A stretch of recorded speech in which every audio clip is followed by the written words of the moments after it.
Oye, ¿alguna vez te has sentido como si hubiera esta montaña gigante de literatura clásica que se supone que debes leer, pero escalarla parece súper agotador? Totalmente. Bueno, hoy nos vamos a poner los crampones metafóricos y vamos a hacer una ascensión muy Me específica. gusta eso. Vamos a profundizar en la parte uno de Crimen y Castigo de Dostoyevsky. Ah, sí, Dostoyevsky. Entonces, ya sabes, sabemos que enfrentarse a una obra maestra como esta puede ser un poco intimidante para unas personas, pero nuestra misión hoy es destilar las ideas clave de estos capítulos De iniciales. acuerdo. Ya sabes, explorar las motivaciones, la agitación interna, los encuentros cruciales que Dostoyevsky establece desde el principio, Sí. y vamos a hacerlo de una manera que se sienta relevante e impactante para ti hoy. Absolutamente. Bien, entonces, pongamos la escena, ¿de acuerdo? Estamos en la cruda realidad de San Petersburgo con nuestro personaje principal, Rudion Raskolnikov. El Raskolnikov, sí. Él es un ex estudiante que apenas sobrevive en la pobreza extrema, ¿verdad? La parte uno es tan fundamental, porque ahí es donde Dostoyevsky comienza a construir este intenso conflicto interno en él. Y nos presenta toda una gama de personajes que realmente resaltan diferentes aspectos de la experiencia humana. Sí, es un gran elenco de personajes, eso seguro. Entonces, piensa en esta inversión profunda en la parte uno como tu tipo de atajo para... Tu hoja de ruta, sí. Sí, tu hoja de ruta, exactamente. Hace una comprensión sólida de lo que pone en marcha toda esta historia dramática, ¿verdad? Absolutamente. El pensamiento inicial de Raskolnikov, la presión psicológica que sufre, esas primeras interacciones críticas que lo ponen todo en movimiento. Yeah.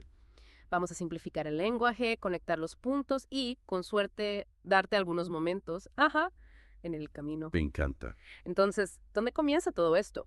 Bueno, encontramos a Raskolnikov prácticamente paralizado por el miedo a un simple encuentro con su casera, Sí, ¿verdad? correcto. A pesar de que en secreto está tramando lo que él llama un golpe audaz. Oh, sí, ese golpe audaz. ¿Qué está pasando ahí? Bueno, creo que lo que es tan fascinante aquí es que incluso antes de que se cometa el crimen real, ya sabes, el crimen central, vemos esta intensa fragilidad psicológica en él. Sí. Que decir, es arrogante en su mente, ¿verdad? Está concibiendo este gran plan y sin embargo está terriblemente asustado de una confrontación cotidiana, ¿eh?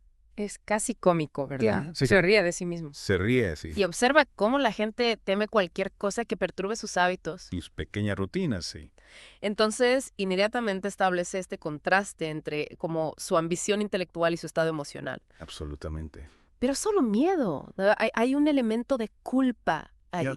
O tal vez incluso como un disfrute perverso de este conflicto interno. Sí, creo que todas esas cosas están en juego, ¿sabes? Definitivamente hay una especie de fascinación morbosa con su propia oscuridad. Sí. Y creo que Dostoyevsky realmente está preparando el escenario aquí para el tipo de lucha interna que va a desarrollarse a lo largo de la novela. Exacto. Entonces, ya sabes, no es solo miedo, es algo mucho más profundo y complejo. Sí, y esto lleva a la idea de su como existencia aislada, ¿verdad? Ujú. Aparentemente durante todo un mes ha estado encerrado, perdido en estas quimeras, Ya. constantemente cuestionando sus propias capacidades. Sí, su mente es un laberinto. Es como si su mente fuera un tren desbocado de como hipótesis, ¿verdad? Sí, está constantemente dando vueltas y vueltas a las cosas, ya sabes, enredado en sus propios pensamientos. Sí, Y creo que este aislamiento es realmente crucial para entender su estado mental, absolutamente. porque crea este tipo de cámara de eco donde sus ideas pueden volverse cada vez más extremas y distorsionadas. Sí, y Dostoyevsky deja claro que este aislamiento tiene múltiples capas, ¿verdad? Oh, absolutamente, Es en parte debido a su pobreza, que lo mantiene físicamente confinado, correcto.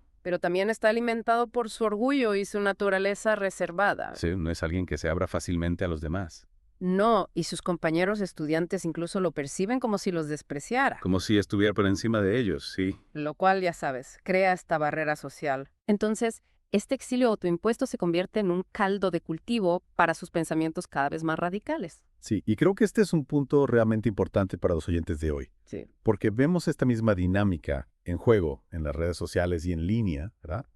Donde las personas pueden aislarse en estas cámaras de eco y sus ideas pueden volverse cada vez más extremas. Es cierto. Y creo que Dostoyevsky estaba realmente adelantado a su tiempo al explorar este fenómeno. Absolutamente. Y una de las cosas que realmente me llamó la atención es que lo vemos salir de este aislamiento, pero casi sin rumbo, ¿verdad? Se dirige hacia la isla de Vasilievsky y está pensando en su antiguo amigo de la universidad, a Razumikin. Razumikin sí. Pero incluso entonces está cuestionando sus propios motivos para hacerlo. Correcto. Parece totalmente desconectado de cualquier propósito, claro. Sí, hay una especie de falta de rumbo en él, Sí, que creo que refleja su caos interno. sí. Ya sabes, está perdido tanto literal como figurativamente. Y el pensamiento de Razumikin es interesante, sin embargo, porque Razumikin representa esa especie de, Conexión a tierra, sí. sí, una conexión con la vida normal de la que Raskolnikov se está alejando cada vez más. Absolutamente. Entonces, incluso ese fugaz pensamiento en él resalta el camino no tomado, ¿verdad? Sí, es como si Dostoyevsky nos estuviera mostrando la posibilidad de una vida diferente para Raskolnikov. Sí. Una vida donde no está tan consumido por sus propios pensamientos oscuros. Exactamente. Y luego viene este encuentro realmente crucial en una taberna con este personaje, Marmelado. De lado. Quiero decir, esta escena está repleta de sufrimiento humano en bruto, ¿verdad? Marmelado básicamente se declara un cerdo y derrama esta desgarradora historia sobre su familia. Sí, es una escena realmente conmovedora. Es desgarradora. Y creo que es importante por un par de razones. Sí. En primer lugar, creo que sirve como un espejo para Raskolnikov. Meh. Ya sabes, la absoluta falta de respeto por sí mismo de Marmeladov, su aceptación de su propio estado degradado, creo que podría ser subconscientemente repulsiva para Raskolnikov, ¿Sí? porque alimenta su propia necesidad desesperada de demostrar que no es así, Sí. que es capaz de algo más. Que es extraordinario. Exactamente. Sí. Y creo que en segundo lugar, esta escena realmente expone al lector y a Raskolnikov al peso aplastante de la pobreza y las formas en que obliga a las personas a situaciones imposibles. Absolutamente. Entonces, la autodenigración de Marmeladov, la descripción del sufrimiento de su esposa, Katerina Ivanovna, Sí. y la situación desesperada de su hija, Sonia, todo esto actúa como una especie de ilustración realmente cruda de los males sociales que Raskolnikov está tratando de abordar, ya sabes, con su golpe audaz. Sí, es como si estuviera justificando sus acciones, ¿verdad? Al ver este tipo de miseria a su alrededor. Sí, está tratando de encontrar una manera de darle sentido al sufrimiento del mundo. Sí, y la historia de fondo de Marmeladov es simplemente una acumulación de tragedias, ¿verdad? Oh, sí. Su primer matrimonio terminó con su esposa siendo golpeada por su marido adicto al juego y con problemas legales. Correcto. Y su esposa actual, Katerina Ivanovna, es una viuda con 3 hijos que él reconoce que tiene una grandeza de alma, Sí, pero a la que siente que trata injustamente, correcto. simplemente se revuelca en la autocompasión y sin embargo desea desesperadamente ser compadecido. Sí, es un personaje realmente complejo. Pues sí. Y creo que su monólogo divagante tiene varios propósitos. Sí. Ya sabes, por un lado, está exponiendo, como dijimos, el peso aplastante de la pobreza Sí, y las formas en que obliga a las personas a situaciones imposibles. correcto. Pero también creo que está introduciendo el tema de la injusticia, Ja. tanto percibida como real, Sí. que es tan central en las propias justificaciones de Raskolnikov más adelante. Absolutamente. Y luego escuchamos sobre Sonia, la hija de Marmeladov, obligada a prostituirse para mantener a toda la familia. Sí, es una parte realmente desgarradora de la historia. Es un golpe bajo, Lo es. realmente lo es. Y creo que el sacrificio de Sonia se presenta como una especie de consecuencia final de su miseria. Sí, que Ya sabes, esta imagen de una joven obligada a venderse para sobrevivir es profundamente perturbadora. sí. Y creo que indudablemente resuena con el propio sentimiento de impotencia de Raskolnikov Sí, y su deseo de intervenir de alguna manera, sí. por equivocada que sea. Exactamente. Y el capítulo 3 cambia el enfoque a las circunstancias inmediatas de Raskolnikov, ¿verdad? Vemos a la sirvienta Anastasia trayéndole té y muy preocupada por su apariencia casi cadavérica. Sí, está claro que se está deteriorando, Yeah. tanto física como mentalmente. Absolutamente. Y creo que Anastasia actúa como una especie de pequeño faro de bondad humana Sí, en el mundo cada vez más sombrío de Raskolnikov. sí. Ya sabes, su preocupación por él, creo que realmente resalta su aislamiento Sí, y su negligencia de sus propias necesidades básicas. Entonces, está enfatizando aún más su precario estado mental. Sí, y luego llega el momento en que empeña el reloj de plata de su padre y el anillo de oro de su hermana Dunia. Oh, sí. Estas son importantes reliquias familiares. Sí, Claramente está desesperado incluso por un poco de dinero. correcto. Y esto lo lleva a la prestamista Ayona Ivanovna, Ayona Ivanovna. la misma mujer que se convierte en el objetivo de su golpe audaz. Correcto. Entonces, ¿qué importancia tiene este acto de empeño para ti? Bueno, creo que subraya un par de cosas. Ajá. Quiero decir, en primer lugar, realmente subraya la profundidad de su desesperación financiera, Sí. ¿verdad? Está dispuesto a empeñar estos artículos profundamente personales para conseguir un poco de dinero Y creo que en segundo lugar, el encuentro con Alyona Ivanovna, incluso antes del asesinato, es importante Está bien. porque permite a Dostoyevsky darnos un vistazo de su carácter. Sí. Ya sabes, la frialdad, la naturaleza calculadora, Sí, que Raskolnikov usará más tarde para justificar sus acciones. correcto. Así que creo que está plantando las semillas aquí para la deshumanización de Alyona Ivanovna. Sí, es como si la estuviera preparando para ser una víctima en la mente de Raskolnikov. Exactamente. Sí, y justo después de esto recibe una carta de su madre, y esta carta es simplemente un torbellino de drama familiar, ¿verdad? Oh, sí, la familia entra en escena. Dunia, su hermana, ha estado trabajando como institutriz para la familia Svidrigailov Los Svidrigailov, ajá, y ha enfrentado algunas acusaciones realmente escandalosas del propio Svidrigailov. correcto. Entonces, ¿qué nos dice esto sobre la situación de Raskolnikov? Bueno, creo que introduce un conjunto completamente nuevo de presiones y complejidades morales en su vida. Está bien. Ya sabes, su desesperada necesidad de dinero que culmina en el empeño de estas preciadas reliquias familiares se ve inmediatamente agravada por una mayor agitación emocional. Llega una carta de su madre con noticias preocupantes. La situación de Dunia con los Svidrigailov, los rumores, la posterior disculpa pública de Marfa Petrovna, todo esto pinta un panorama de una familia luchando contra el juicio social y las dificultades financieras. Correcto. Y creo que realmente aumenta la sensación de que Raskolnikov está atrapado Sí, y que necesita encontrar una salida. absolutamente. Y luego está la presentación de Piotr Petrovich Lushin, el prometido de Dunia. Ah, sí, sí. Quiero decir, este tipo parece un verdadero oportunista, ¿verdad? No es el mejor tipo. No, es un abogado en San Petersburgo que parece ver este matrimonio como un movimiento profesional, queriendo una esposa que se sienta en deuda con él. Correcto. Entonces, ¿qué tipo de amenaza representa Lushin para ti? Bueno, creo que representa un tipo diferente de amenaza que es Svidrigailov. Está bien. Ya sabes, Svidrigailov es más abiertamente depredador, ¿Y sí? pero Lushin es más insidioso. Sí. Es el hombre respetable, egoísta, Correcto. que se aprovecha de los vulnerables. Sí.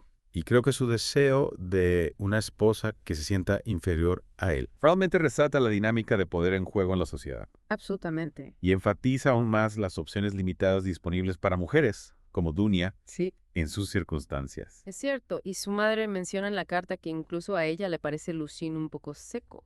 Sí, no es exactamente el príncipe azul. No, y Dunia parece seguir adelante con este matrimonio, en parte por un sentido del deber de ayudar a Raskolnikov. Correcto. Entonces, de nuevo, se trata de sacrificio, Absolutamente. ¿verdad? Sí, y creo que la conciencia de la madre de los defectos de Lucin Sí. y la voluntad de Dunia de casarse con él por obligación Sí. realmente subrayan la inmensa presión bajo la que se encuentra Raskolnikov. Sí. Ya sabes, él sabe que su familia está haciendo enormes sacrificios por él. Correcto. Y esto alimenta su sentimiento de culpa y su necesidad desesperada de cambiar de alguna manera su situación. Exactamente. Y su reacción a esta noticia es inmediata y completamente en contra del matrimonio. Sí, está furioso, Está furioso. está indignado. Sí, ¿por qué crees que reacciona tan fuertemente?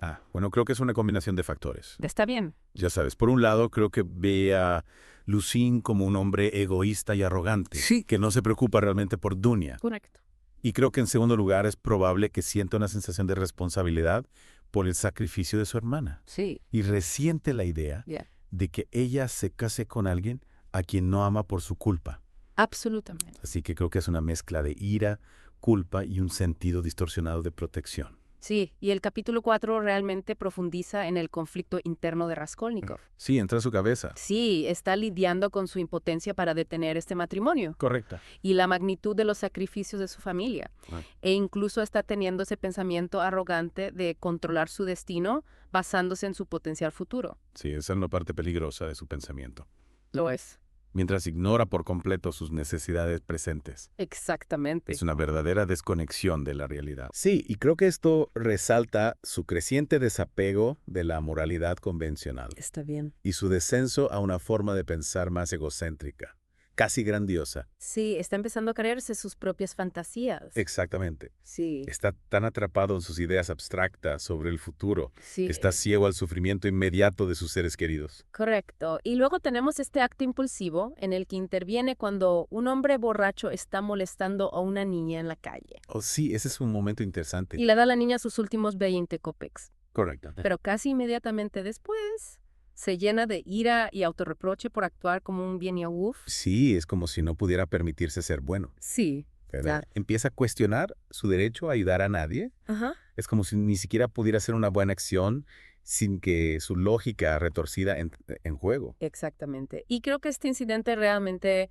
revela las profundas contradicciones dentro de él. Está bien. Ya sabes, todavía hay un destello de empatía y Sí. un deseo de hacer el bien. Pero inmediatamente se ve ensombrecido por sus pensamientos cínicos y de autodesprecio. Sí. Así que está atrapado en esta visión nihilista del mundo, Sí. donde incluso los actos de bondad son sospechosos. Absolutamente. Y luego se da cuenta de que tenía alguna intención original para salir de su habitación, pero ni siquiera puede recordar cuál era. Sí, su mente está por todas partes. Simplemente está vagando sin rumbo otra vez, Ajá. antes de recordar finalmente que planeaba visitar a Razumikin. Sí, Razumikin vuelve a aparecer. Entonces, ¿qué importancia tiene este olvido para ti? Bueno, creo que subraya su estado mental fracturado, ¿Está bien? ¿verdad?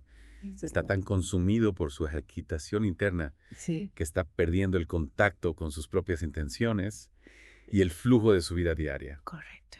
Entonces, el recuerdo tardío de querer ver a Razumikin nuevamente, creo que realmente resalta esa potencial conexión con la normalidad, Sí, a la que sigue acercándose y luego alejándose. exactamente. Y finalmente conocemos bien el personaje de Razumikin, ¿verdad? Sí, él es un buen tipo. Sí, se le describe como un tipo a veces revoltoso, Así, un poco calavera. pero Uf. increíblemente resistente e ingenioso. Ajá. Alguien que nunca se deprime a pesar de enfrentarse a la pobreza. Correcto. Entonces, es todo lo contrario a Raskolnikov en muchos sentidos. Absolutamente. Y creo que por eso Razumikin es un personaje tan importante, ¿Está bien? porque sirve como un contraste para Raskolnikov. Correcto. Ya sabes, representa la vitalidad, el amor por la vida y la capacidad de perseverar a través de las dificultades sin recurrir a ideologías extremas o destructivas. Correcto. Así que es una figura de salud y cordura en el mundo cada vez más enfermo de Raskolnikov. Exactamente, y luego viene este sueño realmente perturbador en el capítulo 5. Ah, sí, el sueño del caballo. El sueño del campesino Mikolka, golpeando brutalmente hasta la muerte a una yegua vieja y débil. Sí, Quiero decir, es una escena horrible. es brutal. ¿Qué crees que está tratando de transmitir Dostoyevsky con este sueño? Bueno, creo que es una poderosa pieza de simbolismo. Ya sabes, la violencia brutal y sin sentido infligida al animal que sufre Sí, claramente refleja la violencia potencial que Raskolnikov está contemplando. correcto. Ya sabes, el carro sobrecargado podría representar el peso de sus propias cargas Sí, o las presiones sociales que siente. ajá, Entonces, creo que este sueño es más que un simple reflejo de violencia. sí. Creo que también podría ser la manifestación de su culpa potencial Ah, está bien. y el conflicto entre sus justificaciones intelectuales Sí, y su empatía innata. absolutamente. Y la reacción de la multitud en el sueño es tan variada, ¿verdad? Sí, es fascinante. Algunos alentando la violencia, otros expresando indignación y piedad. Correcto. Es como un microcosmos de las opiniones conflictivas de la sociedad sobre el sufrimiento y la justicia. Exactamente. Y creo que resalta la ambigüedad moral que Dostoyevsky explora a lo largo de la novela. Sí. Ya sabes, plantea preguntas sobre la complicidad, la indiferencia y las justificaciones que la gente ofrece para la violencia. Correcto. Y el colapso emocional de Raskolnikov en el sueño, identificándose con el sufrimiento del caballo, es realmente sorprendente. Sí, muestra que su conciencia no está completamente muerta. Correcto. A pesar de sus justificaciones intelectuales, a nivel emocional, todavía siente el dolor de los demás. Ah, Y esto presagia el tormento psicológico que experimentará después del crimen. absolutamente. Sí, y luego se despierta aterrorizado, el pensamiento lo golpea. Sí. ¿Es posible que realmente tome un hacha y la golpee en la cabeza? Bueno. Inmediatamente se llena de repulsión ante la idea, recordando su anterior visita de ensayo a Ayona Ivanovna y estando seguro de que era incapaz de tal acto. Correcto. Es como si su subconsciente estuviera gritando que no, incluso mientras su mente juega con la idea. Sí, y creo que ese es un momento crucial de conflicto interno, Está bien. porque el sueño lo obliga a confrontar la realidad visceral de lo que está considerando, Sí. y su reacción inicial es de absoluto rechazo. Correcto. Entonces, subraya la brecha entre su intelectualización Sí, Y sus sentimientos humanos fundamentales. absolutamente. Pero luego las cosas toman un giro oscuro en el capítulo 6. Aquí vamos. Raskolnikov comienza a volverse supersticioso, recordando cómo un antiguo estudiante le dio la dirección de Ayona Ivanovna. Correcto. Y luego escucha esta fatídica conversación en una taberna entre un estudiante y un oficial sobre Ayona Ivanovna. Oh, sí, esa conversación. Este parece ser el verdadero catalizador, ¿verdad? Creo que sí, sí. Para mí es como, ya sabes, la pobreza y la situación familiar crean la presión inicial, La base, sí. pero esta conversación escuchada es como el punto de inflexión. El detonante, sí. Sí, es como si el universo estuviera conspirando para empujarlo hacia el crimen. Sí, es una especie de momento espeluznante. Lo es. Y el estudiante describe a Yona Ivanovna como esta prestamista rica, pero absolutamente cruel y explotadora, Ajá. que cobra intereses desorbitados y se aprovecha de su tímida hermana, Lisabeta. Correcto. Básicamente argumenta que ella no es apta para vivir. Sí, esas son palabras fuertes. Lo son, e incluso plantea esta pregunta hipotética sobre si matarla aliviaría el sufrimiento de otros Ajá. y permitiría que su riqueza se utilizara para el bien. Correcto. Es como si esta estudiante estuviera expresando sin saberlo las propias ideas incipientes de Raskolnikov. Sí, y creo que aquí es donde las teorías abstractas de Raskolnikov sobre individuos extraordinarios y la justificación de la violencia por un bien mayor Correcto. encuentran una especie de validación externa, Correcto. aunque retorcida, Sí, ya sabes, el desprecio casual del estudiante por la vida de Ayona Ivanovna. sí. Y su argumento utilitario resuenan profundamente con las propias racionalizaciones de Raskolnikov. Absolutamente. Y básicamente argumenta que Ayona Ivanovna no es apta para vivir. Correcto. Lo cual, ya sabes, sugiere una especie de cálculo, ¿verdad? Y sí. Si una vida cruel termina. Ajá. ¿Podría la riqueza que acumula beneficiar a muchos otros? Sí, ese es el tipo de lógica peligrosa en la que está entrando. Exactamente. Y esa línea de pensamiento que sugiere que el fin puede justificar los medios resuena profundamente en Raskolnikov. Absolutamente. Y la reacción de Raskolnikov a esta conversación es simplemente de asombro e incredulidad. Está atónito. Sí, siente que fue dirigida específicamente a él. Sí, es como si el universo le acabara de dar permiso para actuar sobre sus terribles pensamientos. Es como si el universo le acabara de entregar la justificación que estaba buscando. Exactamente. Sí, y la aleatoriedad casi refuerza su creencia de que esto está de alguna manera destinado a suceder, Ajá. lo cual erosiona aún más su sentido de responsabilidad moral. Absolutamente. Y después de escuchar esto, su lucha interna parece solidificarse en una terrible decisión. Sí, ha cruzado Rubicón. Es como si los últimos vestigios de su resistencia se desmoronaran. Creo que la conversación proporciona el desencadenante externo, Sí. que permite que su justificación intelectualizada supere su repulsión emocional. Entonces, es un ejemplo escalofriante de cómo las influencias externas pueden interactuar con las vulnerabilidades internas Sí, para conducir a consecuencias desastrosas. absolutamente. Y eso nos lleva al horrendo clímax de la parte 1, el asesinato en sí, en el capítulo 7. Correcto. Raskolnikov va al apartamento de Ayona Ivanovna con el pretexto de empeñar una pitillera de plata y Sí, está observando meticulosamente todo. está en modo de planificación. Sí, ¿qué importancia tiene esa descripción detallada para ti? Bueno, creo que enfatiza la premeditación ¿Está bien?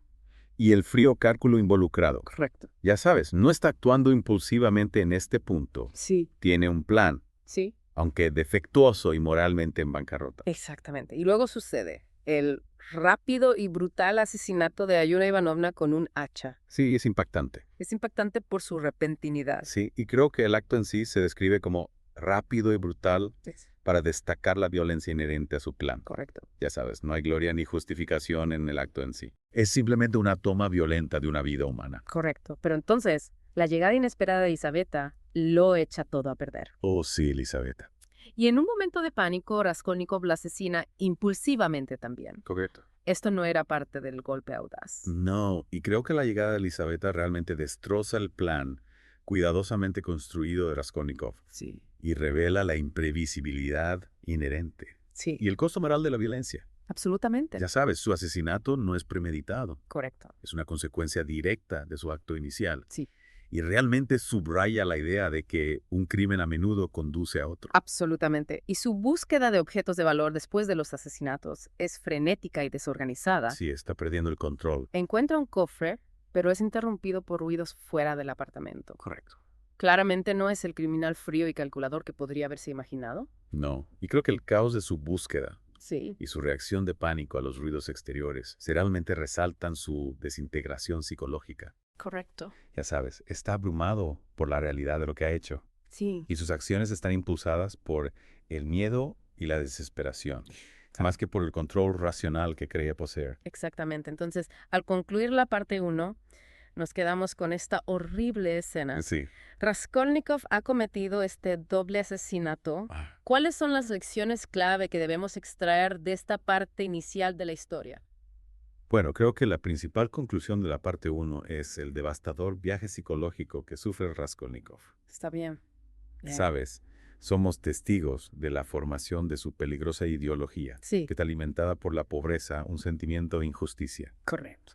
Pero lo más importante es que vemos cómo los factores externos, como la desesperación de Marmelado, Sí. y esa conversación escuchada, actúan como catalizadores, Ajá, empujándolo hacia lo impensable. correcto. Y en última instancia, vemos la horrible culminación de su intelectualización Sí. en el brutal acto del doble asesinato. Sí, y está claro que Dostoyevsky ya está retratando magistralmente el funcionamiento interno de una mente profundamente perturbada. Oh, absolutamente. Nosotros, como lectores, tenemos este acceso íntimo a los pensamientos y sentimientos de Raskolnikov, Sí. incluso a los más repulsivos. Correcto. Y creo que eso es lo que hace que Crimen y Castigo sea tan perdurablemente poderosa. Sí, Ya sabes, Dostoyevsky no rehuye la complejidad psicológica de su protagonista. correcto. Nos obliga a confrontar la perturbadora realidad Sí. de cómo una persona puede racionalizar y cometer un acto tan atroz. Absolutamente. Entonces, para ti, el oyente, aquí tienes una idea para reflexionar. ¿De acuerdo? ¿Cuáles fueron los puntos de inflexión absolutamente cruciales en la parte 1 Ajá. que parecieron selar el destino de Raskolnikov? Buena pregunta. ¿Se podría haber evitado esta tragedia en algún momento de estos primeros capítulos? Bien.